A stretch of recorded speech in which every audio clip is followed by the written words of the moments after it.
Cockroach जनता पार्टीचं आंदोलन जे आहे ते नीट पेपर फुटी प्रकरणी आणि शिक्षण व्यवस्थेच्या धोरणात्मक सुधारणा या सगळ्या संदर्भात आंदोलन होणार आहे आणि आपण जंतर मंतरच्या दिशेने जाणाऱ्या रस्त्यावरती आहोत। आपण पाहू शकतो की शेकडोंच्या आणि हजारोंच्या संख्येने युवक जे आहेत ते या संपूर्ण प्रोएक्टिव हो, मानसून हो या मानसून सत्र, अगर दोनों प्रोएक्टिव हो तो बहुत ही प्रोडक्टिव होते हैं।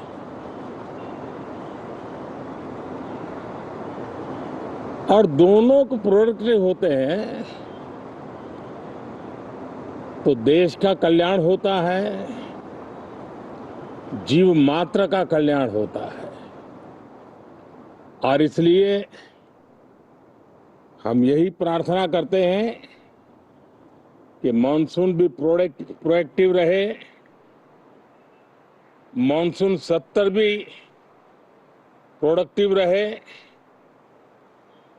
साथियों, पिछले एक महीने में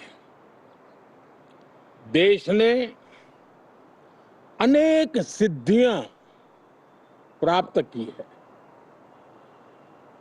और देशवासी गर्व से भर जाए इस प्रकार की सिद्धियों का सिलसिला चला है। चाहे राष्ट्रीय हो, अंतर्राष्ट्रीय हो और अब तो अंतरिक्ष भी हो।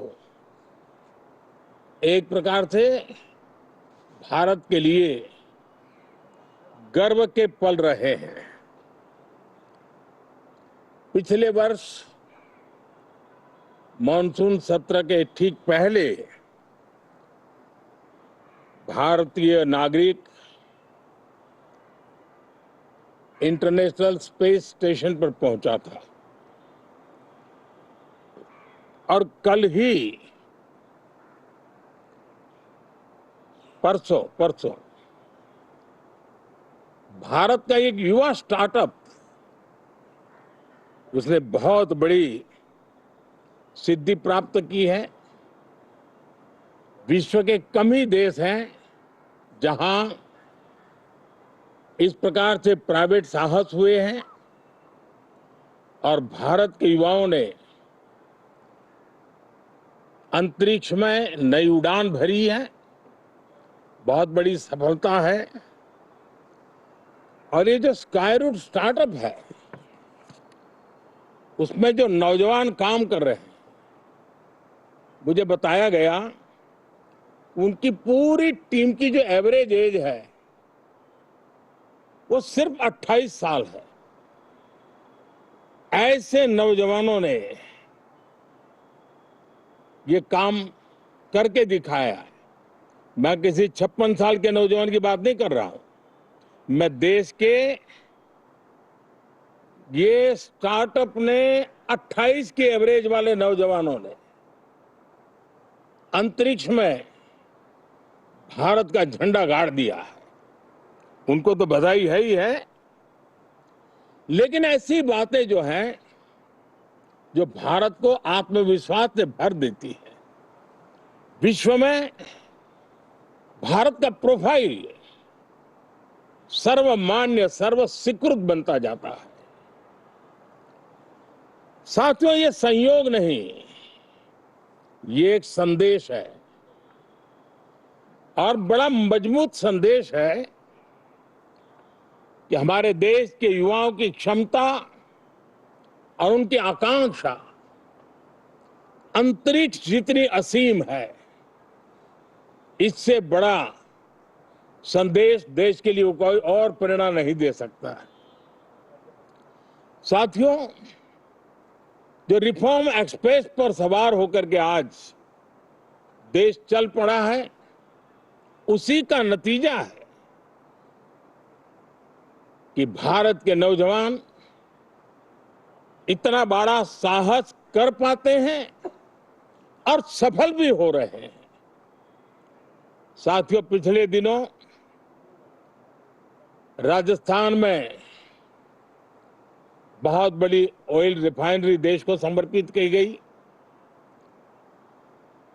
पिछले कुछ सप्ताह पहले एक सेमीकंडक्टर प्लांट यानी तीसरा देश को समर्पित किया गया। अभी कुछ दिन पहले ग्रीन हाइड्रोजन से चलने वाली ट्रेन, और विश्व में बहुत कम देश ऐसे हैं कि जिनके पास ये सुविधा है, लेकिन भारत ने जो हाइड्रोजन ट्रेन देशवासियों को समर्पित की है वो सबसे ताकतवर इंजन वाली है और सबसे लंबी है। ये अपने आप में भारत के वैज्ञानिक, भारत के इंजीनियर्स, भारत के इनोवेटर्स, भारत के उद्यमी, भारत के श्रमिक, ये जो एक लक्ष्य लेकर के देश के लिए जी रहे हैं, देश के लिए काम कर रहे हैं, उसी का परिणाम है। साथियों, हम भली भांति जानते हैं और पूरी दुनिया चिंतित भी है, लगातार कहीं न कहीं युद्ध की स्थितियां बनती रही है। पश्चिम एशिया के युद्ध के कारण भारत जैसे देश जो एनर्जी के लिए औरों पर डिपेंडेंट है, उनके लिए ये पश्चिम एशिया का युद्ध एक बहुत ही बड़ा संकट का कारण रहा। Petrol, diesel, LPG, fertiliser, chemicals, यानी हर विषय में अनेक बाधाएं, अनेक संकट आए। उसके बावजूद भी भारत 7.7% के ग्रोथ से दुनिया की मेजर इकोनॉमी में सबसे तेज गति से आगे बढ़ने वाला देश बन के रहा। ये भारत के सामर्थ्य का परिचायक है। भारत किस प्रकार से उत्साह और उमंग के साथ नई ऊंचाइयों को पार करना चाहता है, उसकी इसमें एक झलक है। और ऐसे में जब ये मॉनसून सत्र आरंभ हो रहा है, देश ने स्पीड पकड़ ली है और संसद का स्पिरिट उस स्पीड में नई ऊर्जा भर सकता है। सकारात्मक स्पिरिट राष्ट्र के लक्ष्यों को प्राप्त करने के लिए बहुत आवश्यक होता है। हमारे सदन में बहुत अनुभवी सांसद भी है, दल उनका कोई भी हो, लेकिन उनके पास एक लंबा अनुभव है।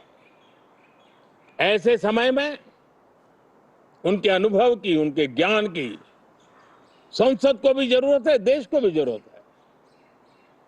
और इसके लिए संसद का चलना, सार्थक चर्चा होना, मिलजुल करके देश को आगे ले जाने के संकल्प लेना, ये मैं समझता हूं कि बहुत ही समय की मांग है। एस्पिरेशन से भरे हुए देश के युवाओं की मांग है कि हम आगे बढ़े। आज समय की मांग है कि राष्ट्र निष्ठा से भरे हुए, राष्ट्र भक्ति के लिए जी रहे आवाज को सदन में उचित मंच मिलता रहे, वे अपनी आवाज को बुलंद करे, देश को दिशा दे। और इसलिए मैं आशा करता हूं और मुझे पक्का विश्वास है, जहां तथ्य होते हैं, जहां तर्क होते हैं, वहां तूफान के लिए जगह नहीं होती है। अगर तर्क मजबूत है, तथ्य मजबूत है, तो शांत चित्त से भी अपनी आवाज को बुलंद बनाया जा सकता है।